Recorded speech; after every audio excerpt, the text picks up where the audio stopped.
नमस्कार, स्वागत है आपका खास पेशकश में। प्राइम टाइम में मैं हूं आपके साथ विवेक।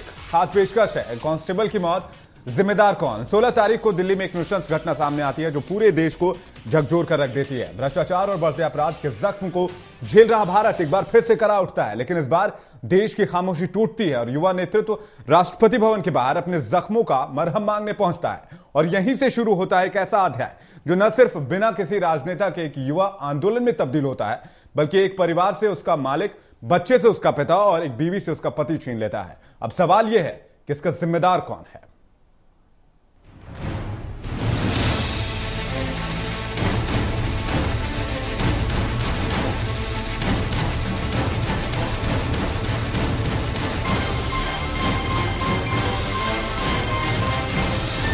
कहते हैं जब जुर्म की आंधी बढ़ती है कोई एक शहंशाह बनता है। ये चंद लाइनें आज भले ही आपको किसी फिल्म का डायलॉग लगे, लेकिन दिल्ली में 16 दिसंबर की रात जो हुआ वो भयानक हादसा जिसे सुनकर अपने आप दिल में ही एक सिहरन सी पैदा हो जाती है। 16 दिसंबर की रात का वो हादसा जिसने एक नहीं, दो नहीं, तीन नहीं बल्कि कई शहंशाहों को सड़क पर उतरने पर मजबूर कर दिया। शहंशाह सड़क पर उतरे जो आज भी थमे नहीं हैं, उनका विरोध लगातार जारी है। वो रुके नहीं, वो थके नहीं, लाठी डंडे सहे, कपकपाती ठंड में वो पानी की मोटी बौछारें भी उन्हें नहीं रोक सकी। आंसू बहते रहे और वो बढ़ते रहे, लगातार और लगातार। दिल्ली पुलिस जो बेचारी किसी दूसरे के इशारे पर उन पर लगातार डंडे बरसाती रही, उनकी मजबूरी कहा जाएगा जो चाह के भी रुक नहीं सके और कठपुतली की तरह किसी और के इशारे पर नाचते रहे। हंगामा हुआ, दहशत फैली, 78 पुलिस वाले और 65 शहंशाह जख्मी हुए। एक दिल्ली पुलिस का जवान इस दहशत और तांडव के खेल में हमारे बीच से हमेशा की गहरी नींद में सो गया। सिपाही सो गया। गहमा गहमी जारी है। कौन है दोषी कुछ पता नहीं। कार्रवाई हुई और 2 एसीपी को सस्पेंड कर दिया गया। 2 डीसीपी के पास कारण बताओ नोटिस भेजा गया। गैंग रेप पर सरकार हैरान है, पुलिस परेशान है और आम जनता का तो कहना ही क्या, सब सड़क पर हैं। कुछ उपद्रवी के बहाने आंदोलन पर कार्रवाई हुई और 8 लोगों को हिरासत में ले लिया गया, वो भी जमानत पर बाहर आ गए। इस हंगामे में दिल्ली ने अपना एक बहादुर सिपाही खो दिया, तो किसी ने अपना भाई, तो किसी ने अपना बाप गंवा दिया। लेकिन दोषी कौन है पता नहीं। हंगामा धरना उसी तरह से लगातार जारी है, लेकिन इससे मिला क्या, अब भी एक बड़ा सवाल खड़ा है। सुदर्शन न्यूज के लिए अरुण शिवहरे की रिपोर्ट। तो बड़ा सवाल है आखिरकार जिम्मेदार कौन है और इस पूरे घटनाक्रम से क्या कुछ हासिल किया है अभी तक हमने, या फिर युवा नेतृत्व में हालांकि एक बड़ा नुकसान भी निकलकर सामने आया। और सवाल यही है कि जिम्मेदार कौन है। 3 खास मेहमान हमारे साथ। सुशील खन्ना है, वरिष्ठ पत्रकार हैं हमारे साथ आज। पंकज विद्यार्थी हैं, सामाजिक कार्यकर्ता हैं। और हमारे साथ राजकुमार ढिंगिया हैं, कांग्रेस हैं नेता, कांग्रेस से नेता हैं। और इन तीनों से बातचीत करेंगे और हल जानने की कोशिश करेंगे इस मुद्दे पर, तमाम बारीकियों पर जानने की कोशिश करेंगे और आखिरकार ये तलाशने की कोशिश करेंगे आखिरकार इस मसले का जिम्मेदार कौन है। ये जो एक अच्छी खबर नहीं आई हम सबके बीच, इसके लिए कौन जिम्मेदार है। सबसे पहले मैं जाना चाहूंगा राजकुमार ढिंगिया के पास, कांग्रेस से हैं, सत्तारूढ़ पार्टी के हैं, प्रदेश में और केंद्र में उनकी सरकार चल रही है। इस पूरे घटनाक्रम को किस तरह से देखते हैं और एक छोटा सा सवाल आपसे पूछा जाए, जिम्मेदार कौन, क्या कहेंगे आप?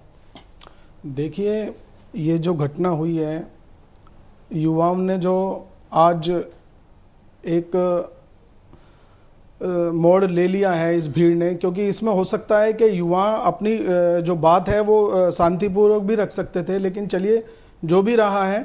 लेकिन अब इसमें यह आता है कि उस भीड़ के अंदर आतंकी लोग भी होने का अंदेशा जो देखा जा रहा है, क्योंकि सरकार ने भी कुछ एजेंसियों को लगाया है कि भाई इस चीज को आप पुष्टि कीजिए और जल्दी से जल्दी इस जो घटनाक्रम है, जो इसमें सुभाष चंद्र जी की जो मृत्यु हुई है, हमें सभी को दुख है इस बात का कि एक ऐसे व्यक्ति की मृत्यु इस दंगे के दौरान हो गई जिसका कि कोई दोष नहीं था जी। लेकिन चलिए, अभी सरकार जो है इस स्पष्टता जानने के लिए एजेंसियों को लगा रखा है और अपने सूत्रों के अनुसार जानना चाह रही है कि भाई, और काफी समय से अब वो रेपिस्ट मामला जो है उसमें 40 दिन के अंदर अंदर जो है एक कमेटी बनाई गई है जो अपना रिपोर्ट सौंपेगी, जो अपनी रिपोर्ट सौंपेगी। और जेएस वर्मा जी जो चीफ जस्टिस है जी, ये सिक्के का दूसरा पहलू, हम इस पे भी बात करेंगे, लेकिन फिलहाल हम आज कांस्टेबल पे बात करने वाले हैं। हमारे साथ सामाजिक कार्यकर्ता पंकज विद्यार्थी जी हैं। एक सामाजिक कार्यकर्ता के तौर पर आप इस पूरे घटनाक्रम को किस तरह से देख रहे हैं, खासकर ये पहलू जो आज सवेरे घटित हुआ, खासकर जो हमने देखा कि निकल कर सामने आया, वो बेहद हम सभी के लिए काफी दुखद रहा। किस तरह से आकलन कर रहे हैं आप इसका? मुझे लगता है कि यहाँ पर अभी जो आपके कांग्रेस नेता ने कहा कि इसके पीछे और कोई लोग हो सकते हैं, ये बात तो सरासर गलत है जी। यह सरकार अपनी बात को छुपाने के लिए, अपनी नाकामी को सिद्ध करने, मतलब अपनी नाकामी को बराबर छुपाने की कोशिश कर रही है। और यहाँ पर एक अजब सा ही माहौल क्रिएट होकर के आया है, जो युवाओं के अंदर एक मतलब ज्वलंत मुद्दा इसको हम कह सकते हैं। युवा अपने आप में किसी नेतृत्व को स्वीकार करने के लिए तैयार नहीं है, और वो सीधे सीधे सरकार से इस केस का उत्तर चाहती है, इसके सजा के पक्ष में काम हो, इसलिए सारे देश के युवा एक साथ इकट्ठा हुए हैं। और जो जन सैलाब इकट्ठा हुआ है राष्ट्रपति भवन में, ये शायद अपने आप में बहुत ही बड़ा ऐतिहासिक है। यहाँ पर कहीं ना कहीं सरकार, केंद्र सरकार और राज्य सरकार दोनों दोषी हैं। इस पे तुरंत एक्शन लेना चाहिए। और जो अपना हेड कांस्टेबल भी जो इसमें शहीद हुआ है, इसका भी मैं जिम्मेदार सरकार को ही मानता हूं। बिल्कुल, इस मामले में भी जांच होनी चाहिए और निकलकर सामने आना चाहिए कि क्या कुछ हुआ है। वरिष्ठ पत्रकार के तौर पर सुशील खन्ना है हमारे साथ, उनसे बातचीत करते हैं। सुशील जी, किस तरह से आप आकलन करें, अगर समीक्षात्मक तौर पर आपसे पूछा जाए कि क्या कुछ आप देख रहे हैं इस पूरे घटनाक्रम के दौरान, क्या कुछ आपको नजर आ रहा है पर्दे के पीछे, क्या कहेंगे आप?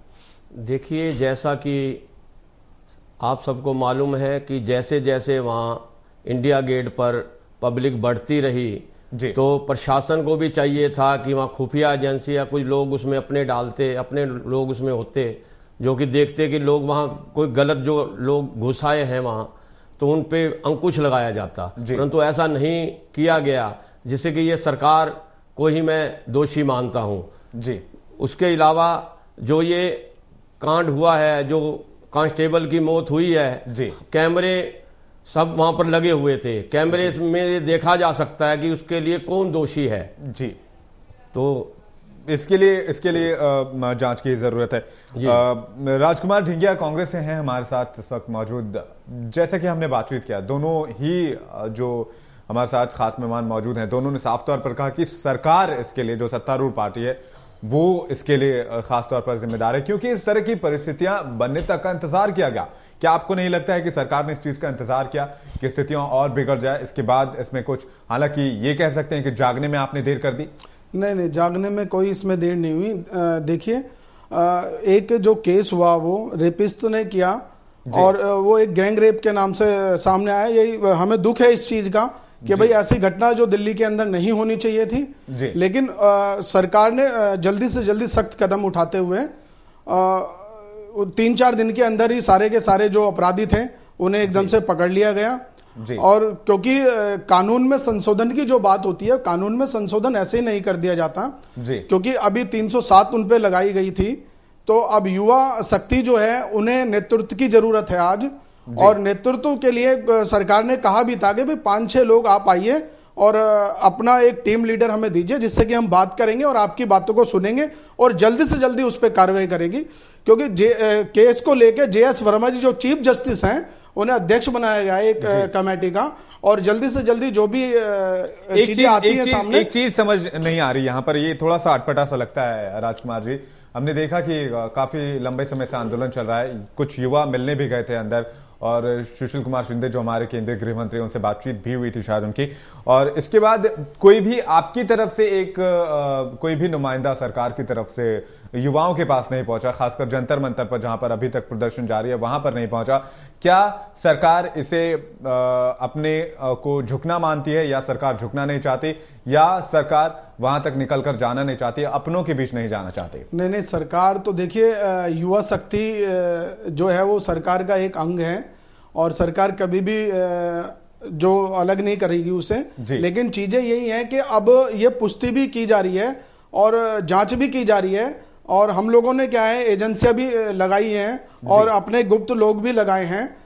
तो वो इस चीज को देख रहे हैं कि भाई ये जो घटना हुई, जो एक सुभाष जी आज जो हमारे बीच नहीं है जी, ये जो घटना घटी उसे उसके पीछे एक रीजन, सटीक रीजन जो है क्या? हम चाहते हैं कि भाई उस सटीक रीजन को, मतलब वो इस घटना को कैसे अंजाम दिया गया, तो ये चीजें हम एकदम से स्पष्ट करेंगे और लाएंगे, और जो भी दोषी होगा उसे कड़ी से कड़ी सजा दी जाएगी।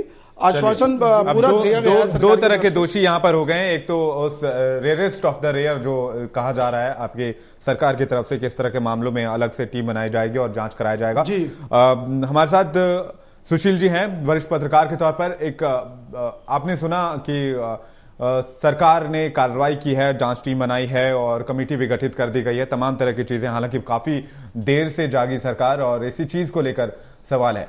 क्या आपको नहीं लगता कि ये जो घटना हुई ये काफी उद्वेलित करने वाली थी, आक्रोश भरने वाली थी, और ये गुस्सा था और इसे समझने में कहीं देर हुई और सरकार ने इसे समझने में देर किया और इसका खामियाजा दिल्ली पुलिस को भुगतना पड़ा?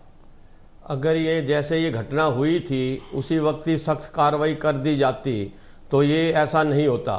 फिर इन्होंने इंतजार किया कि इंडिया गेट पे लोग जब प्रदर्शन करने लगे तभी से ही जाग जाना चाहिए था, और पब्लिक आई और पब्लिक, जैसे जब नासूर कोई जख्म नहीं हो जाता तब तक ये सरकार जागती नहीं है। जब देखा सर से पानी बहुत ऊंचा हो गया है तभी सरकार जागी जी, तब तक जो हद हो चुकी थी। पंकज, आपको लगता है कि सरकार ने देर की क्योंकि सरकार के पास पर्याप्त वक्त था? जाहिर सी बात है, अगर दिल्ली की बात करें, मैं इस संदर्भ में भी आपसे कुछ जानकारी चाहूंगा कि दिल्ली में इस तरह की घटनाएं पहले भी होती रही हैं और ये गुस्सा कहीं ना कहीं युवाओं के दिल में रहा होगा, और ये एक ऐसा जरिया मिला, ये एक ऐसा माध्यम मिला जहां युवाओं का गुस्सा फूट पड़ा और वो एक बारी में ऐसा बाहर आया कि उसकी शिकार दिल्ली पुलिस हो गई। वहां पर वक्त था सरकार के पास, वो काम कर सकती थी, चीजों को पैचअप कर सकती थी सहानुभूति जताकर। कुछ युवा नेता भी हैं कांग्रेस में जो वहां पर जाकर चीजों को सेटल कर सकते थे। कहां चूक हुई?